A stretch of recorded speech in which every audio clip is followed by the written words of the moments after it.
Bismillahirrahmanirrahim. Assalamualaikum warahmatullahi wabarakatuh. Alhamdulillahirabbil alamin. Allahumma salli wa sallim wa barik ala habibina wa sayyidina maulana Muhammadin wa ala alihi wa ashabihi ajma'in. Amma ba'du. Ikhwan akhwati yang dimuliakan Allah Subhanahu wa taala. Imam Bukhari dan Muslim meriwayatkan dalam kitab beliau berdua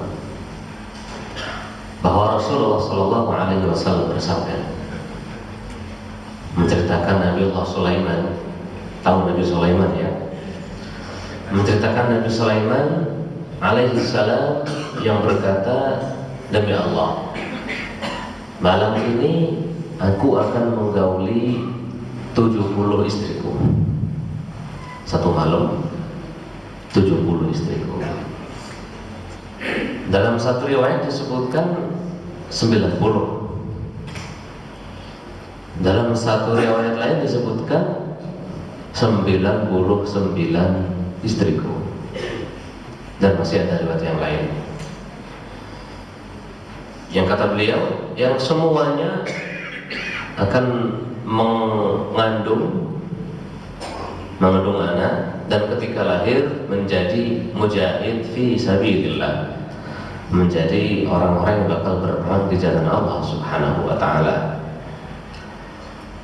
Namun kata Rasul, Nabi Sulaiman lupa menyebut insya Allah. Karena lupa menyebut insya Allah ini, Allah menegur Nabi Sulaiman, diberi ujian. Nggak ada yang mengandung kecuali cuma satu, dan ketika lahirnya tidak utuh, melainkan lahir hanya separuh manusia. Insya Allah. Ikhwan akhwati yang dimuliakan Allah Ta'ala, ada ibu-ibu ya? Ada. Alhamdulillah. Bapak-bapak juga ada. Kita bisa ambil beberapa hikmah pelajaran dari kisah ini. Yang pertama adalah kaitannya dengan poligami. Tahu poligami kan? Tahu ya? Pengen poligami? Pengen kan? Kalau ditanya pengen, laki-laki semuanya jawab pengen. Kalau ibu-ibu, apakah pengen suaminya poligami? Apa jawabannya Bu? Enggak gitu. Kalau ibu mengatakan enggak, bapak-bapak semuanya pengen. Nah gini ikhwan akhwati, poligami itu sudah ada ya. Poligami itu sudah ada sebelum Islam datang. Poligami itu sudah ada dan dipraktekkan oleh seluruh peradaban yang pernah ada di muka bumi ini.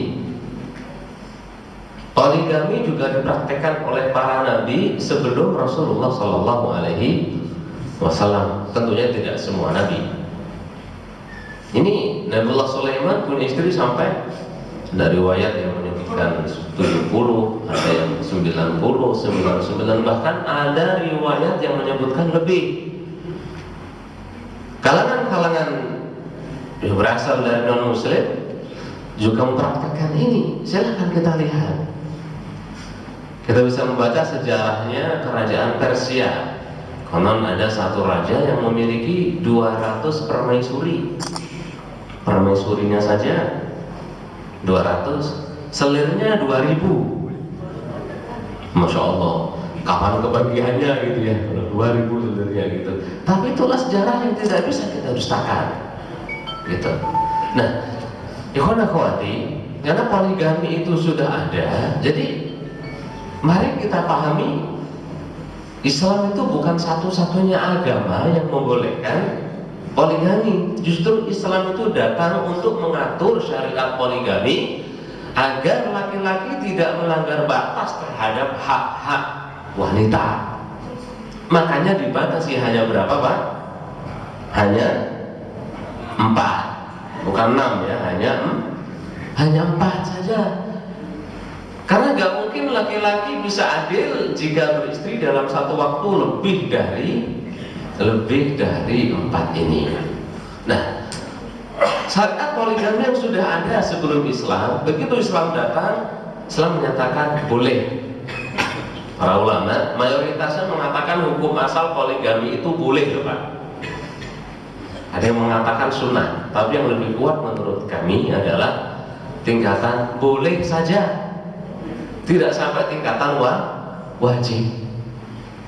Dan kebolehannya juga nanti harus ada syarat-syarat yang wajib dipenuhi bagi mereka yang hendak berpoligami. Karena ini boleh, bahkan yang membolehkan adalah Al-Quran, juga dipraktekkan oleh Rasul dan para sahabat. Jadi kaum ibu, tolong jangan mengingkari kebolehannya. Bilang nggak boleh di poligami, tidak boleh. Nggak boleh kita bilang seperti itu ibu-ibu, karena memang poligami itu diperbolehkan. Mengapa diperbolehkan? Tentunya karena banyak hikmah yang terkandung dalam syariat poligami tersebut. Bisa jadi dalam satu negara, dalam satu daerah, jumlah laki-laki lebih sedikit dibanding perempuan. Bisa jadi, dan ini solusinya adalah poligami. Jangan sampai ibu-ibu berprinsip isi botol boleh berkurang asal botolnya kembali. Jangan sampai seperti itu ya. Itu prinsip gak bener itu. Atau jangan sampai berprinsip, kalau cuma beli sate ngapain sih harus melihara kambingnya gitu. Itu prinsip yang salah gitu. Itu benar-benar prinsip yang salah. Ya, istri itu tidak sama dengan kambing gitu loh. Yang bilang daripada beli sate dan harus memelihara kambingnya, mending beli sate saja, berarti dia kambing gitu. Dan kita bukan kambing, kita adalah manusia. Harus ikhlas. Mulai panas ya.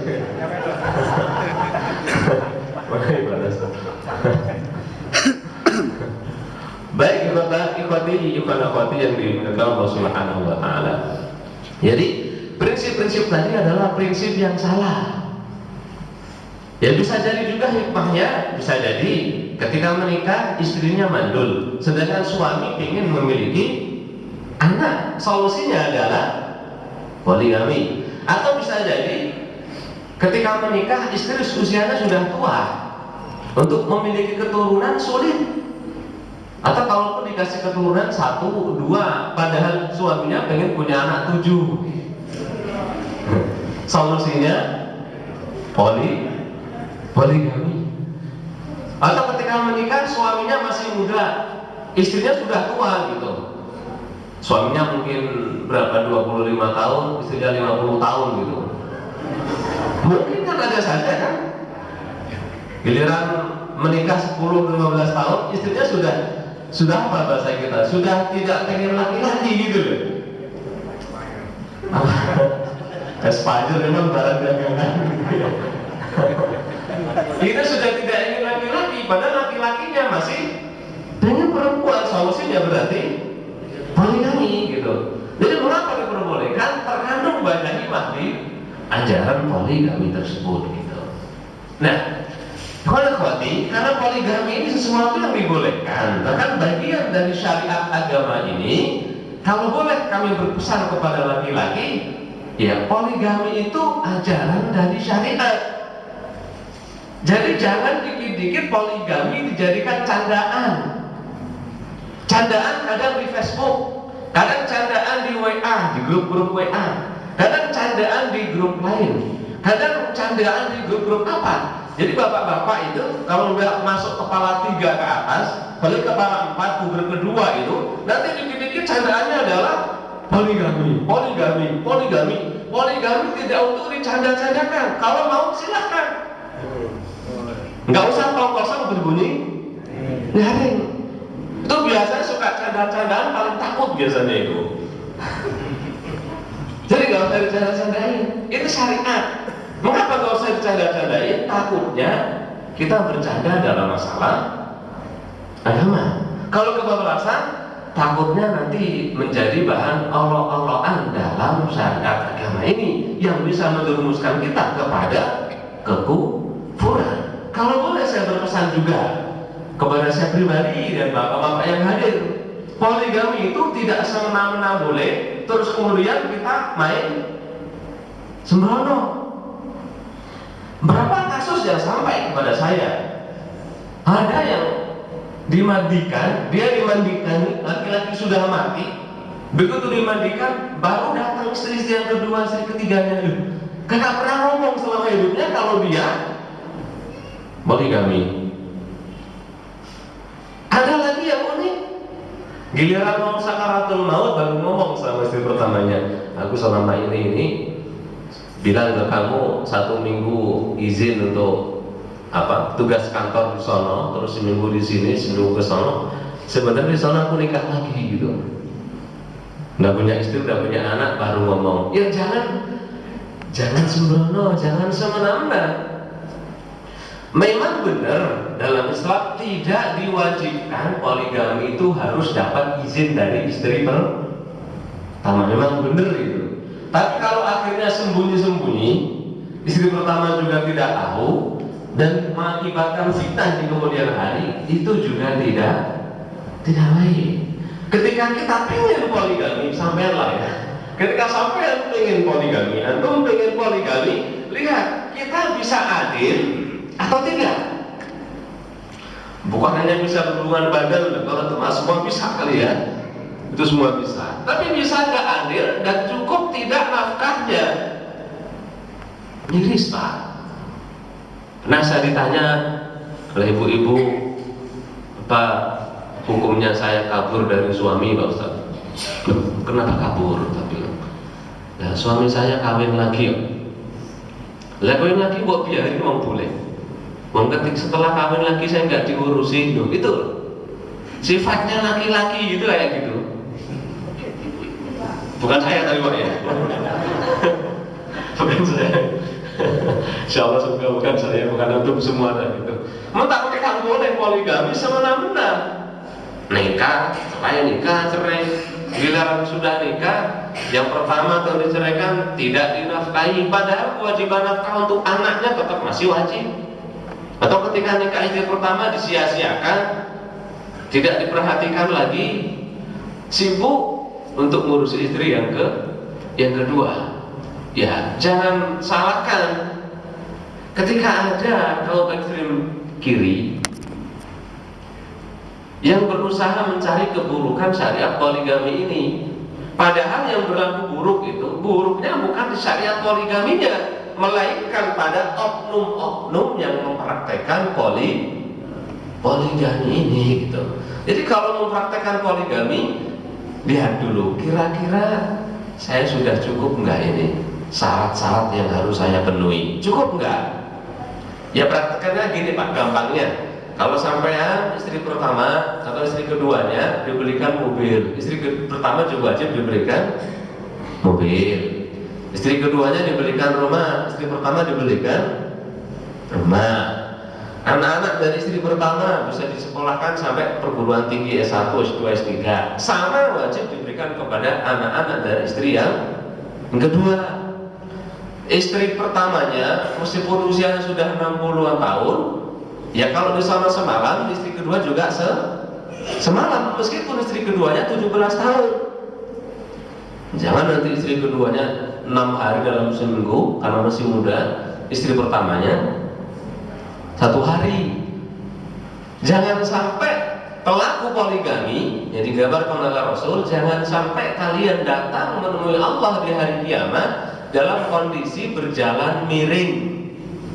Kenapa berjalan miring? Gara-gara tidak adil dalam membagi jatah dan nafkahnya istri. Jadi melalui mimbar ini, mari kita pahami bahwa poligami itu boleh. Tapi bagi laki-laki yang hendak menerapkan syariat poligami ini, tolong dilihat kapasitas pribadi, bisa tidak, cukup tidak syarat-syaratnya untuk mempraktekkan poligami ini. Itu pelajaran yang pertama. Pelajaran yang kedua, ikhwatal iman yang dimuliakan Allah Subhanahu wa taala, karena kaitannya juga dengan poligami, hadisnya juga Nabi Sulaiman berkeinginan memiliki banyak anak yang menjadi mujahid, kata para ulama. Hadis tersebut menjadi dasar disyariatkannya memiliki banyak anak. Memiliki banyak anak. Ada prinsip 2 anak lebih baik gitu ya, 2 anak lebih baik. Nah kita komanya dikasih ke lebihnya gitu. Jadi 2 anak lebih baik gitu ya. Jadi kalau 2 anak lebih itu lebih dari 2 itu baik gitu ya. Jangan 2 anak koma terus lebih baik, diganti aja 2 anak lebih baik. Kalau lebih dari 2 itu insya Allah baiknya semuanya baik. Tapi semakin banyak anaknya, apalagi anak-anaknya juga terawat, anak-anaknya juga pendidikannya juga terjamin, itu yang dianjurkan. Tapi kalau banyak anak terus anaknya juga ditelantarkan, pendidikan juga tidak diperhatikan, nafkahnya juga kekurangan, ya tolong dilihat lagi lah, tolong dilihat lagi kondisi masing-masingnya. Terus kemudian yang kelima, pelajaran yang terakhir, kata para ulama, selayaknya kita tidak memastikan hal-hal yang mau kita kerjakan. Saya mau pulang kampung lebaran ini, tolong tambahkan insya Allah. Yang mau menikah, saya mau menikah tahun ini, tolong tambahkan insya Allah. Saya mau naik pangkat nih saat tahun ini, tambahkan insya Allah. Apa tujuannya? Agar kita tidak sombong, karena kita tidak tahu apa benar akan terjadi yang kita rencanakan atau tidaknya. Rasulullah pernah ditanya berapa jumlah pemuda Ashabul Kahfi. Ada yang mengatakan 3, ada yang mengatakan 4, ada yang mengatakan 5 dan sebagainya. Kata Rasul, besoknya nggak datang wahyunya dari Allah. Ditanya lagi, gimana berapa? Kata Rasul, besok lagi. Ditunggu sampai 3 kali nggak datang jawaban dari Allah, dari wahyu. Ketika datang langsung ditegur oleh Allah Subhanahu wa Ta'ala. Mengapa tidak bilang insya Allah? Nah, sampai Rasul pernah bersabda dalam satu riwayat, kalau kita berjanji kepada orang lain dan kita menyebutkan insya Allah, dan ternyata Allah mentakdirkan kita tidak bisa memenuhi janji tersebut, kita tidak dianggap melanggar janji. Kayak contohnya mungkin Pak Muhammad diundang ke Pak Nafi, Muhammad main ke rumah saya, silahkan. Kata Pak Muhammad, ya insya Allah minggu depan, ya insya Allah minggu depan. Ternyata pada minggu tersebut ada halangan, karena mengucapkan insya Allah tidak dianggap melanggar janji. Cuma juga jangan sampai kebablasan hingga menjadi suatu hal yang dipermalukan oleh kita semua. Kalau bilang insya Allah berarti kagak bakal datang gitu biasanya gitu ya. Jadi kalau ayo main ya insya Allah, itu berarti nggak datang gitu kalau gitu. Insya Allah. Sampai ada yang bilang ini insya Allah Arab, insya Allah Indonesia ini. Gitu. Kalau insya Allah Indonesia itu berarti nggak datang seperti itu. Kalau melihat, kalau kita bilang insya Allah itu yang dianjurkan, agar kita tidak memastikan bahwa yang kita rencanakan pasti akan kita lakukan. Wallahu a'lam bishawab. Semoga bermanfaat. Assalamualaikum warahmatullahi wabarakatuh.